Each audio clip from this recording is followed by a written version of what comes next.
नमस्कार, आप देख रहे हैं तेज राजस्थान, हर खबर आप तक। इलाके की हर छोटी बड़ी खबरों से अपडेट रहने के लिए चैनल को सब्सक्राइब करें, पास में लगे बेल आइकन को दबाना ना भूलें। साथ ही इस खबर के बारे में आपकी क्या राय है, हमें कमेंट सेक्शन में जरूर बताएं। नमस्कार, आप देख रही हैं तेज राजस्थान और मैं हूं कैमरामैन राजेंद्र के साथ प्रभुराम। तो आज हम पहुंचे हैं टिब्बी तहसील के सिलवाला कला गांव में और यहाँ पर एक जो लड़की है सिमरजीत कौर, जिसका CID IB और जयपुर पुलिस कमिश्नरेट में इनका सिलेक्शन हुआ है। इनके संघर्ष की पूरी कहानी हम इनसे जानने की कोशिश करेंगे। सबसे पहले हमारे चैनल में आपका स्वागत है। आपका क्या नाम है, आपके बारे में बताइए। मेरा नाम सिमरजीत कौर है, मैं सिलवाला कला गाँव की हूँ और मेरा CID IB में मैं फाइनल सिलेक्शन लेके बैठी हूँ। मेरा जयपुर कमिश्नरेट में भी हुआ है, तो मैं CID IB ज्वाइन कर रही हूँ। तो आपके संघर्ष के पीछे की क्या कहानी है?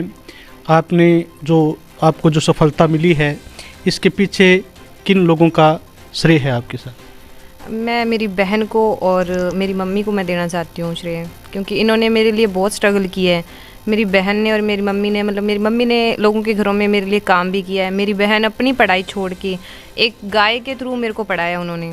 उनका गाय का दूध बेचती थी वो, मेरी फ़ीस भरती थी, और मम्मी है जो घर का खर्च चलाती थी या मेरी फ़ीस भरती थी। हमने थोड़ा सा टाइम औखा देखा है, जैसे मेरे पापा की डेथ हो गई थी, उसके बाद में मेरे को इन्होंने पढ़ाने में ही अपना टाइम बिता दिया।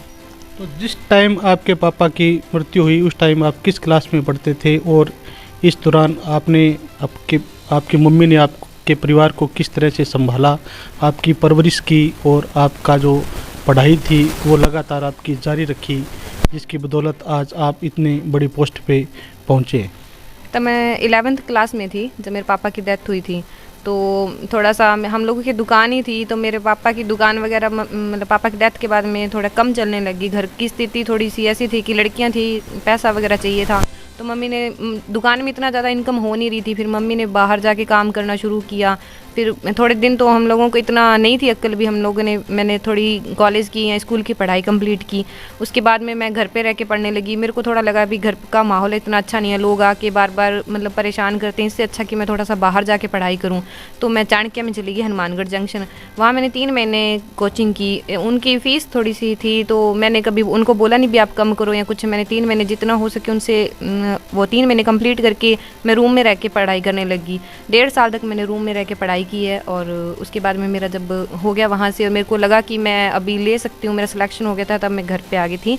घर पे आने के बाद में मैं जो मेरी फिजिकल की तैयारी है वो सब मेरी निःशुल्क करवाई थी सलीम जी ने, वो मैं सूरतगढ़ से मैंने की थी। उसके बाद में मेरा अभी सारा कुछ हो गया है, मेरा दोनों में चयन हो गया था। CID IB मैं ज्वाइन करूँगी। तो जैसे आपने तैयारी की, तो आपने किस तरह से तैयारी की? आपका जो सिलेक्शन हुआ किस तरह से, इसके आपने किस चरण से आपको गुजरना पड़ा, फाइनल आपका सिलेक्शन हुआ है, इसके बारे में जो हमारे दर्शक हैं उनको जानकारी दी। इसका मैंने फॉर्म फिल किया था 5-6 महीने CID IB का और पुलिस का। तो इसका मैंने रूम में रह के स्टडी वगैरह की थी। उसके बाद में पेपर वगैरह हुआ, पेपर मेरा क्लियर हो गया, मैं कट ऑफ में आ गई थी। मेरा फिज़िकल हुआ था, फिज़िकल भी मैंने अच्छे से क्लियर किया था। मेरा मेडिकल हुआ और उसके बाद में मेरा फाइनल हो गया था। तो आपने जो आजकल सोशल मीडिया का बहुत ज़्यादा प्रचलन है, तो सोशल मीडिया या आप इनसे दूर रहते थे, या जो आप इसको कोई मदद साबित हुआ आपकी तैयारी के लिए? फ़ोन मेरे लिए मददगार ही हुआ, क्योंकि मेरे पास इतनी ज़्यादा फ़ीस जुटाने के लिए तो था नहीं कुछ। तो नेट का तो सभी लोग ऐसे कि रिचार्ज तो करवाते ही हैं। तो मैंने जो व्हाट्सअप वगैरह, इंस्टा वगैरह, इन सब को मेरे फ़ोन से डिलीट कर दिया था। सोशल मीडिया की जो भी कोई भी ऐप है वो मेरे फ़ोन में आज भी नहीं है। जब तक कि मैंने सोचा कि जब तक मैं लग नहीं जाऊँगी तब तक मैं इन सब चीज़ का कोई भी यूज़ नहीं करूँगी। मैंने फ़ोन का सिर्फ पढ़ाई के बेस पर यूज़ किया और कुछ भी यूज़ नहीं किया मैंने फ़ोन का 1.5 साल।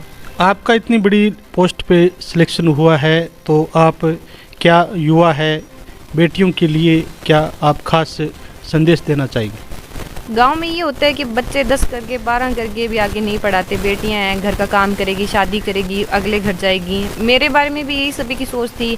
मेरे घर वाले थोड़े से, पापा थोड़े पढ़े लिखे थे, पापा की डेथ हो गई थी तो मम्मी को सभी कोई बोलते थे कि तू शादी कर दे।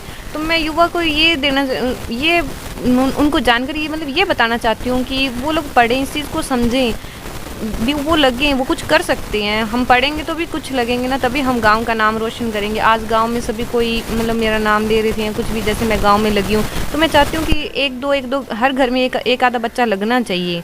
वो अगर माँ बाप सपोर्ट करेंगे ना अपने बच्चों को, तभी वो पॉसिबल है। तो हमारे साथ इन सिमरजीत कौर की मम्मी है, जिन्होंने तमाम जो अभाव है उनको झेलते हुए अपनी बेटी को इस मुकाम पर पहुंचाया है। तो हम इनसे बातचीत करना चाहेंगे, इनकी मम्मी से, इनके संघर्ष की कहानी, अपनी बेटी को किस तरह से इन्होंने पढ़ाया और अपने परिवार, पति की मौत के बाद किस तरह से अपने परिवार को संभाला। तो आपकी बेटी का सिलेक्शन हुआ है, इस बारे में आप कैसा महसूस कर रहे हैं? बहुत अच्छा जी। क्या काम करते हो आप? मैं ब्याह शादी में रोटी बनाने जाती हूँ। तो आज आपकी बेटी अफसर बन गई है, तो आप कैसा महसूस कर रहे हैं? बहुत अच्छा। तो क्या कहना चाहेंगे आप, कैसा महसूस? मैं तो कहती हूँ गांव के सभी लड़कियां पढ़े और लगे मेरे बेटी जैसी, जैसे मेरे बेटी ने लगी है। तो हमारे साथ सिमर कौर की बहन हैं, इनका भी इनकी सफलता में बहुत बड़ा हाथ है। इन्होंने घर का कामकाज करके इनकी पढ़ाई में मदद की। तो इनसे हम जानने की कोशिश करेंगे। हाँ जी, क्या नाम है? मेरा नाम राजपाल कौर है। तो आपकी बहन की जो पढ़ाई में आपने किस तरह से मदद की? अब हमारे पास कोई और सोर्स तो था नहीं, मतलब भी इनकम का, तो गाय थी, उसका दूध बेच के तो मैंने सिस्टर की पढ़ाई में हेल्प की, उसकी फ़ीस भरते थे और मम्मी घर का खर्च चलाते थे। तो इस बीच में आपकी जो पढ़ाई छूट गई, अब आपकी बहन एक अफसर बनने जा रही है सीआईडी के अंदर, तो अब आप अपनी पढ़ाई दोबारा शुरू करेंगे? हाँ जी, ज़रूर करूँगी। तो आप क्या मैसेज देना चाहेंगे अलग से आपकी बहन को? इतनी बड़ी आपके संघर्ष के कारण ये सफलता मिली है, तो आप क्या कहना चाहेंगे? अब सभी को पढ़ना चाहिए और सभी को मतलब भी ऐसा होना चाहिए कि पढ़ के कुछ ना कुछ लगना चाहिए। तो ये हमारे साथ थे सिमरजीत कौर और इनका पूरा परिवार। इनकी सफलता की कहानी आप लोगों ने सुनी। हमारे चैनल को देखते रहिए और हमारा चैनल कैसे लगे इसके ऊपर आप अपने कमेंट सेक्शन में जाकर कमेंट कर सकते हैं और हमारे चैनल को सब्सक्राइब करें। धन्यवाद।